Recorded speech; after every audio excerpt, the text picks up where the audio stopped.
Graça e paz do Senhor Jesus. Vamos ler Gênesis capítulo 6. Os seres humanos começaram a se multiplicar na terra e tiveram filhas. Os filhos de Deus perceberam que as filhas dos homens eram belas, tomaram para si as que os agradaram e se casaram com elas. Então o Senhor disse: Meu espírito não tolerará os humanos por muito tempo, pois são apenas carne mortal. Seus dias serão limitados a 120 anos. Naqueles dias, por algum tempo depois, havia na terra gigantes, pois quando os filhos de Deus tiveram relações com as filhas dos homens, elas deram à luz filhos que se tornaram os guerreiros famosos da antiguidade. O Senhor observou o quanto havia aumentado a perversidade dos seres humanos na terra, e viu que todos os seus pensamentos e propósitos eram sempre inteiramente maus. E o Senhor se arrependeu de tê-los criado e colocado na terra. Isso lhe causou imensa tristeza. O Senhor disse: Eliminarei da face da terra esta raça humana que criei. Sim, e também destruirei todos os seres vivos, as pessoas, os grandes animais, os animais que rastejam pelo chão, e até as aves do céu. Arrependo-me de ter o criado. E Noé, porém, encontrou favor diante do Senhor. Este é o relato de Noé e sua família. Noé era um homem justo, a única pessoa íntegra naquele tempo, e andava em comunhão com Deus. Noé gerou 3 filhos, Sem, Cã e Jafé. Deus viu que a terra tinha se corrompido e estava cheia de violência. Deus observou a grande maldade do mundo, pois todos na terra haviam se corrompido.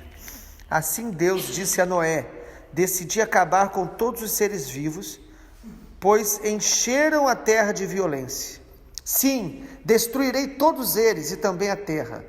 Construa uma grande embarcação, uma arca de madeira de cipreste, e cubra com betume por dentro e por fora, para que não entre água. Divida toda a parte interna em pisos e compartimentos. A arca deve ter 135 metros de comprimento, 22 metros e meio de largura, 13 metros e meio de altura. Deixe uma abertura de 45 centímetros debaixo do teto ao redor de toda a arca. Coloque uma porta lateral, construa 3 pisos na parte interna, inferior, médio e superior. Preste atenção. Em breve cobrirei a terra com um dilúvio que destruirá todos os seres vivos que respiram. Tudo que há na terra morrerá. Com você, porém, firmarei minha aliança. Portanto, entre na arca com a sua mulher, seus filhos e as mulheres deles. Leve na arca com você um casal de cada espécie de animal selvagem e doméstico, um macho e uma fêmea, para mantê-los com vida. Um casal de cada espécie de ave, de cada espécie de animal, e de cada espécie de animal que rasteja pelo chão, virá até você, para que os mantenha com vida. Cuide bem para que haja alimento suficiente para a sua família e para todos os animais. Noé fez tudo exatamente como Deus lhe havia ordenado. Louvado seja o nome do nosso Deus. Capítulo 6 de Gênesis nos fala da multiplicação da maldade humana, da corrupção humana. Mesmo com a ação de Deus de querer restaurar a vida de Adão e Eva, de prometer o Messias, mesmo a gente vendo a geração de Sete, um homem buscando a Deus, Enos invocando o nome do Senhor, Enoque, um homem que andou com Deus, mesmo assim, irmãos, os descendentes de Adão, nós, seres humanos, foram se corrompendo cada vez mais, o que a gente chama de espiral descendente da corrupção humana. A gente vai vendo isso em Gênesis, na Bíblia e até hoje. O homem tem uma capacidade de aprofundar cada dia mais as práticas de pecado, a dureza de coração, o orgulho, a falta de amor, o ódio. Percebe que isso é uma realidade atual. E a Bíblia diz que no final dos tempos, por se multiplicar a iniquidade, o amor vai se esfriar de quase todos. As pessoas odeiam quem pensa diferente, quem fala algo, ou quem faz algo muito ruim, ou que não lhe agrada. O ódio, a falta de amor vai crescendo. E a gente vê logo em Gênesis capítulo 6 isso. E aí o texto mostra que assim que a multiplicação da iniquidade vai se manifestando, Deus vai se ausentando. E o cálice da ira de Deus vai crescendo. É isso que acontece aqui. Assim como Sete, Enoque e Noé são símbolos de pessoas que buscaram a Deus, Caim, Lameque, essa geração do dilúvio, e aqui em Gênesis nós vamos ver Sodoma, representam essa linhagem rebelde, desobediente e infiel. Mas no tempo de Noé, o nível da iniquidade foi tão grande que Deus teve que trazer um juízo sobre toda a terra. Mas vamos então observar algumas verdades importantes aqui para a gente meditar em Gênesis capítulo 6. Primeiro, a contaminação dos filhos de Deus, ou seja, da geração justa. É interessante a gente perceber, o texto mostra que os filhos dos homens casaram com os filhos de Deus. Ou o texto mostra que os filhos de Deus, eles perceberam que as filhas dos homens eram belas, no versículo 2. E aqui então mostra uma mistura de gerações, uma contaminação. E aí no texto, há muitas teorias acerca desse texto, mas nós preferimos entender como a maioria dos estudiosos da Bíblia, que aqui fala da geração de Sete, que era uma geração justa, se envolvendo com a geração de Caim, com pessoas que viviam para o mal. Ou seja, aqui fala então que a contaminação, ela cresce quando os justos começam a se corromper, quando há aliança entre pessoas que têm temor de Deus, mas que começam a ceder a aproximação, a casamento, a aliança com pessoas que não querem andar com Deus. Por muitas razões os justos se contaminam, irmãos. Às vezes por conveniência, às vezes para agradar. Quantas pessoas que começam a fazer coisas erradas para agradar os outros, né? E para se associar ou para tirar vantagens. Quantas pessoas que andavam com Deus, que tinham temor de Deus e vão se contaminando. A Bíblia diz que as más conversações corrompem os bons costumes. A Bíblia diz isso de maneira muito clara, que nós devemos ter aliança com quem tem aliança com Deus. Nós devemos amar a todos, nós devemos ter relacionamento muitas vezes com pessoas que às vezes não têm temor de Deus, até para influenciá-las, mas há um perigo muito grande, irmãos, de nós estarmos andando com Deus e começarmos a ceder a conversas, a práticas, a hábitos que contaminam. Então o texto mostra isso, os filhos de Deus começaram a se aproximar das filhas dos homens. São expressões para mostrar gerações diferentes. Em segundo lugar, o texto de Gênesis 6 nos mostra as consequências do pecado deliberado. Percebe que o texto não fala de apenas um tipo de pecado. Ele fala que o homem, ele se tornou mal. Ele se tornou mal em seus pensamentos e em seus propósitos. Versículo 5. A perversidade aumenta e Deus vê que todos os pensamentos e propósitos eram sempre inteiramente maus. Então, irmãos, um dos grandes problemas do pecado, a maior consequência do pecado, primeiro é a nossa separação da comunhão com Deus. E a segunda maior consequência do pecado é que o pecado ele nos deforma, ele vai nos deformando, ele vai nos destruindo a nossa identidade, a nossa personalidade. O versículo 3 fala que o juízo veio em forma de abreviação dos dias. Perceba no versículo 3, seus dias serão limitados a 120 anos. O homem que vivia 700, 600, 900 anos, Deus na geração de Noé, a geração tão iníqua que Deus abrevia a idade deles para 120 anos. O pecado sempre faz isso. O pecado sempre traz perdas. O pecado sempre traz destruição. Nós vamos perdendo a pureza, nós vamos perdendo a capacidade de amar, nós vamos perdendo a alegria, nós vamos perdendo saúde, nós vamos perdendo tempo. O pecado sempre vai subtrair algo da gente.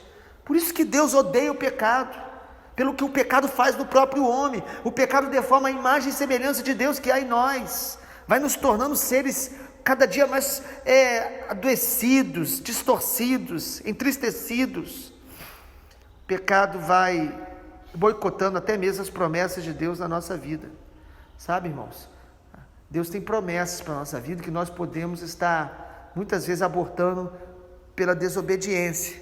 Então o pecado, além de entristecer o Senhor, o texto diz que Deus se entristeceu, irmãos. Ainda que Deus saiba todas as coisas, Ele é o Criador, Ele sabe o presente, o passado e o futuro. Deus é um Deus que interage com a humanidade o tempo todo. Ele não é um Deus insensível, um Deus frio, calculista. Ele é um Deus que se entristece quando vê o homem pecando, porque Ele vê como que o pecado vai nos deformar, o pecado vai nos afastar da presença e do propósito dEle. O pecado contaminou a terra e o homem foi se afastando tanto de Deus, que chega uma hora, irmãos, que Deus não tolera mais o nível de iniquidade. Então, o maior problema do pecado, além de separar a gente de Deus, ele vai nos deformando, é o que ele nos torna. A pessoa mente, ela vai se tornando mentiroso. A pessoa fica irada, ela vai se tornando alguém iracunda, uma pessoa explosiva. A pessoa usa palavras impróprias, ela vai se tornando alguém inconsequente, fala o que pensa, e diz que é o jeito dela, e vai pecando, e vai deformando nela a imagem e semelhança de Deus. Deus nos criou, amado, para refletir Jesus, para refletir a glória dEle, para refletir a presença dEle, e nós temos que odiar o pecado em nós. As pessoas estão se cuidando e devem fazer isso, devido a esse momento que a humanidade está vivendo. Como nós deveríamos ter o mesmo zelo contra o vírus do pecado da nossa vida. Nós deveríamos extirpar da nossa vida o tempo todo, toda raiz, toda semente pecaminosa, de inveja, de amargura, falta de perdão, de imaturidades que às vezes a gente permite e contaminamos outros para pensarem como a gente pensa. Nós precisamos rejeitar toda raiz às vezes de pessimismo, de murmuração, de imoralidade. Nós devemos lutar contra essas coisas, porque essas coisas não refletem a glória de Deus, e por causa do pecado, nosso Senhor Jesus foi para a cruz. Por isso nós devemos odiar o pecado. Nós fomos criados para refletir Jesus, e só reflito Jesus se eu andar na presença dEle, se eu conhecer a Jesus. Refletir Jesus não é falar acerca dEle, o que eu sei, o que eu já vi, mas é refletir o quanto eu o conheço e ando na presença dEle todo dia. E sabe, irmãos, o texto do versículo 5 diz então que o homem, ele maquinava o mal, eles pensavam o mal continuamente. Ninguém se torna assim da noite para o dia. Quando o versículo 5 diz que os pensamentos e propósitos deles eram inteiramente maus, eles foram a cada dia mais se corrompendo. O pecado vai tirando da gente, irmãos, a capacidade de perceber que nós estamos ficando cada dia mais afastados da intimidade com Deus e da vontade de Deus. E ainda no capítulo 6 de Gênesis, a gente vai ver também que no meio de tudo isso, Deus derrama a sua graça sobre o seu remanescente.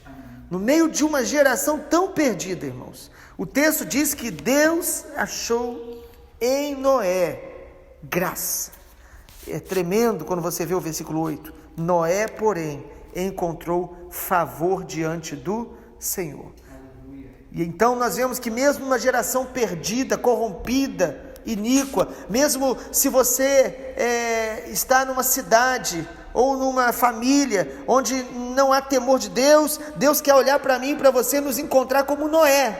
Noé foi um homem que encontrou o favor do Senhor numa geração corrompida. E por que ele encontrou o favor? No versículo 9, este é o relato de Noé e da sua família. Noé era um homem justo e a única pessoa íntegra naquele tempo e andava em comunhão com Deus. Então aqui há 3 características de Noé que eu quero compartilhar com os irmãos em Gênesis. Primeira característica, ele era um homem justo e íntegro no meio de uma geração corrompida. Ou seja, ele não se deixava contaminar por essa geração. Irmãos, você e eu temos contaminações da nossa geração na nossa vida. Nós precisamos pedir a Deus para nos purificar constantemente. Amém.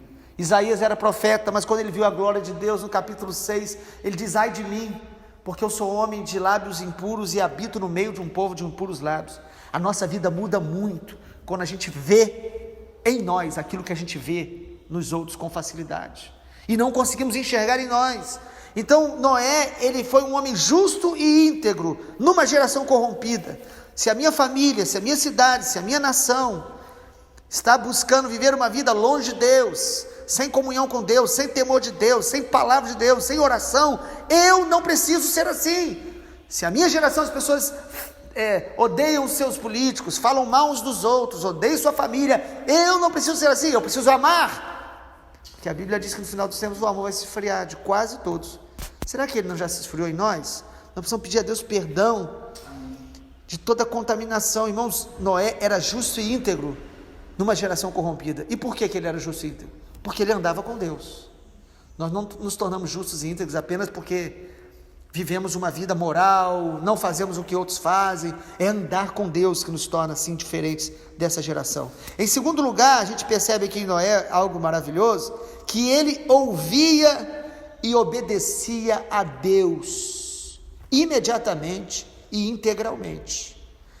É interessante o versículo 22, num texto que fala só de pecado e desobediência. No versículo 22 diz: Noé fez exatamente tudo como Deus lhe havia ordenado. Irmão, você sabe o que é temor de Deus? É amar o que Deus ama e aborrecer o que Deus aborrece. O temor de Deus é visto no meu e no seu coração quando a gente obedece a Deus rápido, prontamente. Ficar adiando a obediência. Há pessoas que estão no pecado e dizem: Deus está tratando algo na minha vida, Ele está falando comigo já há 4 meses. Não, tem 4 meses que nós estamos desobedecendo a Deus. Nós precisamos assumir que a obediência a Deus deve ser algo imediato. Como um pai quando dá uma tarefa para o filho, e o filho sai para fazer, e não fica adiando, dizendo depois eu faço, amanhã. Sabe, irmãos, às vezes nós somos assim. Nós precisamos pedir a Deus misericórdia. Eu tenho aprendido lendo aqui em Gênesis, como que Noé e os homens de Deus em Gênesis, eles obedeciam prontamente e integralmente, como lemos. É tremendo a gente perceber o temor de Deus na vida de Noé. Como que Noé tem temor de Deus, tem obediência, cercado por tanta gente iníqua. Irmãos, o segredo é andar com Deus, porque ele andava com Deus. Amém. Porque ele aprendeu a amar a Deus. Aleluia. E Deus fez uma aliança com ele. Gênesis é um livro que fala de alianças. Aliança com Adão, aliança com Noé, aliança com Abraão. Deus é um Deus que quer fazer aliança, pacto. E Noé nos ensina a obedecer a Deus de maneira rápida. E em terceiro e último lugar, Noé também nos ensina que mesmo na geração perdida, ele alcançou a sua família. Ele, por causa de uma vida íntegra, a família dele foi alcançada.